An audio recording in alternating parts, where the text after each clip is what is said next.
राज्यसभा के रण के लिए रणबांकुरे तैयार हो चुके हैं और अब जब ये रणबांकुरे राज्यसभा के रण में उतरेंगे तो फिर देखने वाली बात होगी कि कैसे राज्यसभा में मध्य प्रदेश का प्रतिनिधित्व करते नजर आने वाले हैं। चलिए चर्चा इसी खबर की कर लेते हैं।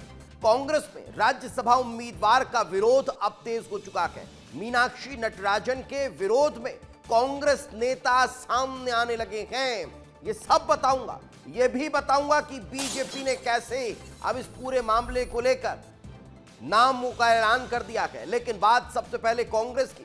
कांग्रेस में विरोध तेज हो चुका है। विरोध में कांग्रेस नेता राहुल और प्रियंका को संदेश लिख रहे हैं। राहुल और प्रियंका बड़ी गलती करने जा रहे हैं, कांग्रेस नेता कह रहे हैं। कांग्रेस नेता नरेश ज्ञानचंदानी ने सवाल उठाए हैं। कांग्रेस से विधानसभा का चुनाव लड़ चुके हैं नरेश। मीनाक्षी नटराजन को राज्यसभा उम्मीदवार बनाने का विरोध किया जा रहा है। सिर्फ दिग्विजय सिंह की जो राज्यसभा की तीसरी सीट है उसे जिता सकते हैं, इस बात का जिक्र हो रहा है। कांग्रेस ने मीनाक्षी नटराजन को उम्मीदवार बना दिया है। भारतीय जनता पार्टी ने तरुण चुग और रजनीश अग्रवाल को उम्मीदवार बना दिया है। लेकिन अब कांग्रेस पार्टी में इसको लेकर गहमा गहमी का माहौल है।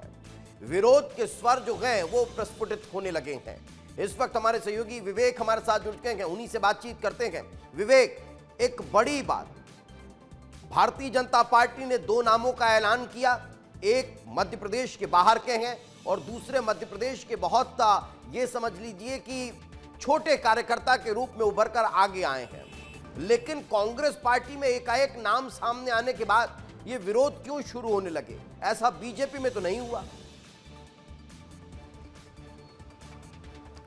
देखिए, कांग्रेस में यही एक बहुत पुरानी समस्या है कि जब भी किसी उम्मीदवार का नाम तय होता है तो कोई ना कोई नेता अपोज कर देता है। मीनाक्षी नटराजन का जब से नाम सामने आया है उसके बाद से नरेश ज्ञानचंदानी ने सोशल मीडिया एक्स पर पोस्ट करते हुए लिखा है कि राहुल गांधी और प्रियंका गांधी एक बड़ी गलती करने जा रहे हैं। 2028 में मध्य प्रदेश में चुनाव है, ऐसे में राज्यसभा दिग्विजय सिंह को भेजना चाहिए। ये बात नरेश ज्ञानचंदानी कह रहे हैं। दिग्विजय सिंह के बहुत बड़े समर्थक हैं और साल 2023 में जब विधानसभा चुनाव हुए थे तो उम्मीदवारी उनकी हुजूर से की गई थी और उनको टिकट बाकायदा दिया गया था।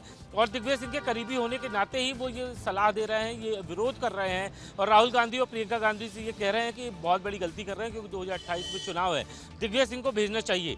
अब मीनाक्षी नटराजन का नाम फाइनल हुआ है, कांग्रेस नेता विरोध कर रहे हैं, तो ऐसे में बीजेपी को एक बड़ा मौका मिल जाएगा। बीजेपी अपना तीसरा उम्मीदवार भी उतार सकती है क्योंकि जहाँ तक बात है मीनाक्षी नटराजन की, वो राहुल गांधी से लेकर हाईकमान के संपर्क में है और संभवतः दिग्विजय सिंह ने भी उनका नाम बढ़ाया हो, लेकिन कार्यकर्ता और समर्थक हैं वो मानते ही नहीं है। और यही वजह है कि कांग्रेस में बहुत बड़ी परेशानी यही है कि जब भी किसी को नहीं तो जिस बात का आप जिक्र कर रहे हैं तो क्या ये संभवतः माना जा सकता है कि ऐसा हो कि तीसरी सीट इतनी आसान ना हो, उस पर कोई उम्मीदवार भारतीय जनता पार्टी का सामने आ जाए?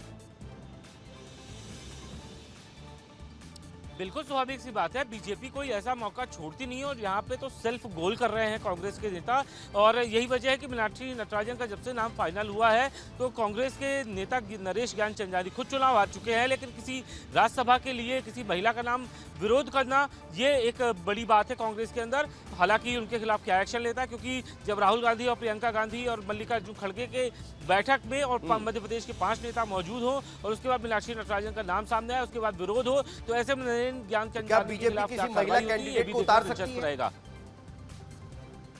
क्या बीजेपी किसी महिला कैंडिडेट को उतार सकती है? स्वाभाविक सी बात है कि किसी कैंडिडेट को उतारा जा सकता है, लेकिन महिला कहना ये अभी जल्दबाजी होगी।